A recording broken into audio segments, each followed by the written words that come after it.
Hello, आज मैं मुबीन शहजाद और तौसीफ अहमद। आज हम जिस वीडियो पर रिएक्ट करने वाले हैं वो Japanese rules, terms and conditions और इन्वेंशंस एंड और क्या कह सकते हैं सारा यार, कुछ मतलब कि चाइनीज जो जापानीज हैं वो किस तरह सर्वाइव करते हैं, उनके रूल्स क्या हैं, वो किस लेवल पे हैं, वो किस लेवल पे नहीं है, एवरीथिंग इन दिस वीडियो। उन्होंने यार सब कुछ अपना स्टार्ट किया हुआ है। मतलब कि हम वहाँ पे जाकर सर्वाइव नहीं कर सकते, वहाँ के रूल्स एक टोटल डिफरेंट इंटरनेशनल लेवल के तो बोल नहीं सकते, लेकिन उनके अपने उन्होंने रूल्स बनाए। तो आइए स्टार्ट करते, टाइम वेस्ट किए बिना।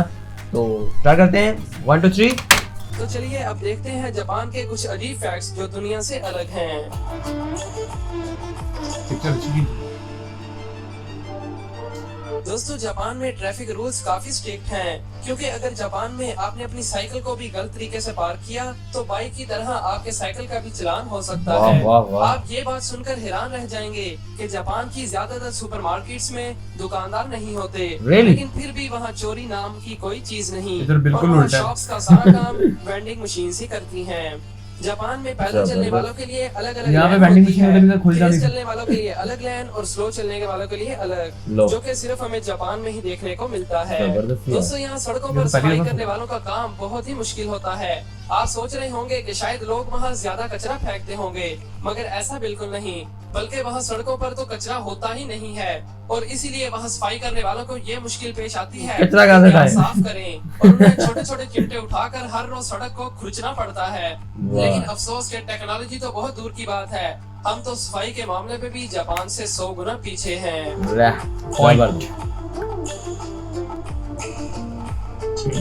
दोस्तों, इतने तरक्की याफ्ता धोने और बेशुमार फैसिलिटीज होने के बावजूद वहाँ सुसाइड रेट बहुत ज्यादा है। जापानी लैंग्वेज को स्ट्रेस है दाएं ना? और बाएं दोनों साइड से पढ़ा जा सकता है। दोस्तों, जापान के स्कूलों में सफाई करने के लिए कोई मुलाजिम नहीं रखा जाता, बल्कि वहाँ स्टूडेंट्स ही अपनी क्लासरूम की सफाई करते हैं। हम खुद कचरा डालते हैं। स्टूडेंट्स को सफाई का कहा जाए तो अगले दिन उनके वालिदैन स्कूल पहुँच जाते बिल्कुल हैं। सही। दोस्तों, जापान में तरबूज को काफी पसंद किया जाता है और वहाँ बड़े बड़े रेस्टोरेंट्स में भी खाने के साथ पहले मैं तरबूज सोचता मिलता फेक है है। और इसीलिए नहीं, जापान पाकिस्तान में में बहुत तरबूज बनता है को चौरस अलग से। शेप्स में उगाया जाता है। तो आपको पाकिस्तान जिस में भी शेप का बनता भी है। तरबूज चाहिए तो उस शेप के एक लोहे के कंटेनर में उगते हुए तरबूज को रख दें। लेकिन ये तरबूज गोल तरबूज से काफी महंगा भी होता है और इससे इसीलिए मेहनत लोग ज्यादा इसे होती खाने है। के लिए कम और डेकोरेशन के लिए ज्यादा खरीदते हाँ। हैं। दोस्तों, आपने लोगों को नूडल्स खाते हुए तो देखा ही होगा और अपने ऊपर गिराते हुए भी देखा होगा, नहीं, लेकिन नहीं। क्या आपने कभी लोगों को नूडल्स में नहाते हुए सुना है? मगर जापान के एक यूनिजन नामी रेस्टोरेंट में लोगों को एक यूनिक एक्सपीरियंस देखने को मिलता है, जहां लोग रोमन नूडल्स के बने पूल में नहाते हैं। यानी नहाओ और साथ में नूडल्स खाओ। अगर गिर जाए तो अम्मा छोड़ दी नहीं। ओए, उसी में खाना उसी में रहा।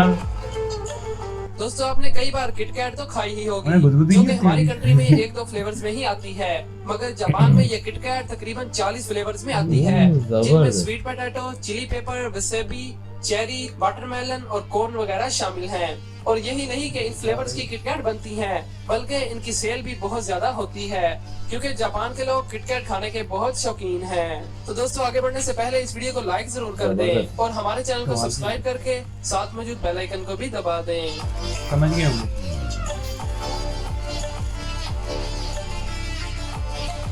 दोस्तों, आपने अपनी कंट्री के हर रेस्टोरेंट के बाहर डिस्प्ले फूड इमेज तो देखी ही होंगी, मगर जापान में तो हमें अनोखा ही काम देखने को मिलता है। क्या? और इसीलिए बहुत से रेस्टोरेंट्स के डिस्प्ले पर आपको फूड इमेज की बजाय फेक फूड देखने को मिलेगी, जो जबरदस्त। भूखे लोगों को अपनी तरफ अट्रैक्ट करती हैं, Marketing जिन्हें कुछ level। स्पेशल लोग प्लास्टिक या बैग्स की मदद से 9,000 बनाते plus। हैं और ये दिखने पर काफी रियल भी लगती अच्छा, ये क्या है। चीज़ होती है? लेकिन ये फेक फूड रियल फूड से काफी महंगी होती है, मगर ये कभी खराब नहीं होती। आप नहीं रहे।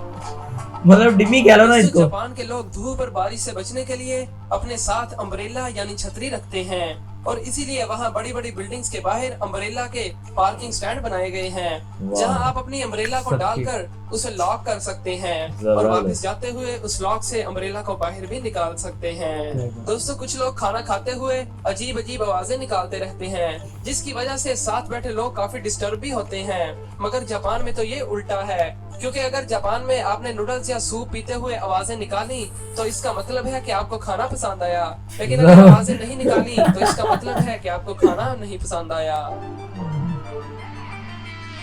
ये नया फंड है।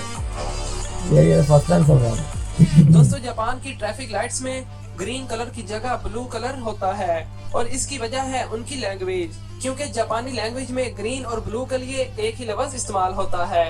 पहले तो जापान में भी ट्रैफिक लाइट्स में ग्रीन कलर ही होता था, मगर लोग इस ग्रीन कलर को ब्लू बोलते थे, तो इसीलिए गवर्नमेंट ने ग्रीन कलर को ब्लू के साथ चेंज कर दिया ताकि लोग कंफ्यूज ना हो।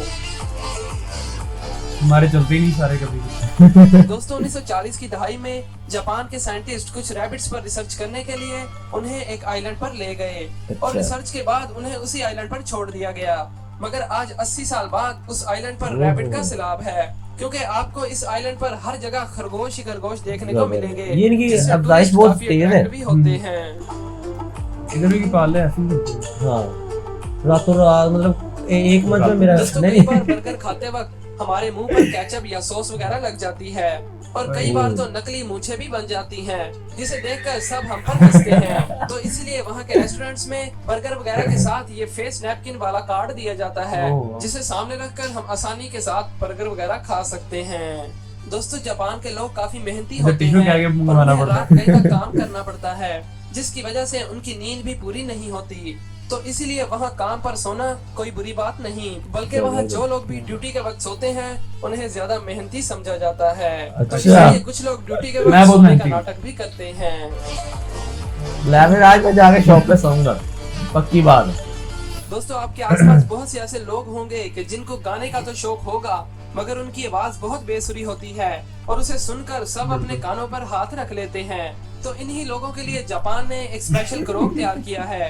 ये माइक के जैसे होता है और इसके स्पीकर भी आपके ही कान में होते हैं, जिससे आप आराम से गा पाओगे और कोई भी आपकी आवाज को सुन नहीं सकेगा। खुद ही कुछ हैरान। उम्मीद है कि आपको ये वीडियो पसंद आई होगी। जापानीज जो रूल्स है ना वो पाकिस्तान के अगेंस्ट है, मतलब पाकिस्तान और जो जापानीज है ना, जापानीज इधर जा रहा है, ये इधर जा रहा है, मतलब मशरिक और मगरिब की तरफ जाने वाला सीन है। जितने भी उन्होंने रूल्स बताए हैं, वहाँ के फैक्ट्स बताए हैं, पाकिस्तान में टोटली उससे डिफरेंट है। तो मबीन साहब आपकी इसके बारे में क्या राय है? क्या मुझे सिंगिंग वाला सबसे ज्यादा लगा कि मुझे वो कह रहे हैं, हाँ मतलब लड़का गाता है जब, तो यार हमारे कान बंद हो जाते हैं, तो हमें ना इसे उठाकर बाहर भेजना पड़ता है। या सिर्फ ग्लास टूटने से पहले मुझे रुकवा देते हैं, वरना एवरीथिंग। अच्छा यार, ये जो जितने भी उन्होंने रूल्स बताए, हम लोग वहाँ पर जाके सरवाइव नहीं कर सकते बिल्कुल यार। अब फर्स्ट ऑफ ऑल वहाँ पर चलने के लिए भी 2 ट्रैक बनाए गए, मतलब यार ये पूरे जापान में नहीं होगा, कुछ एरियाज होंगे जैसे अब जहाँ क्राउडेड एरियाज बहुत होते हैं इस तरह के,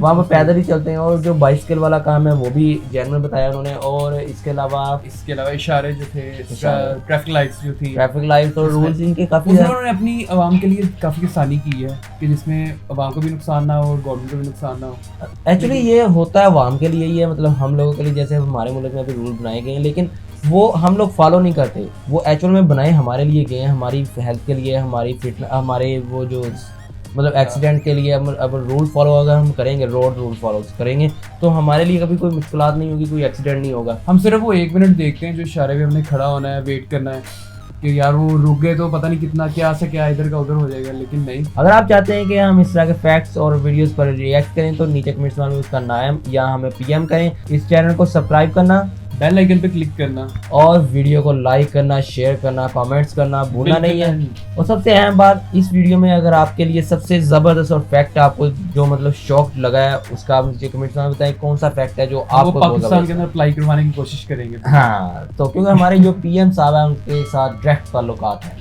बहुत डायरेक्ट। तो मिलते हैं नेक्स्ट वीडियो में, तब तक के लिए bye bye, take care and out.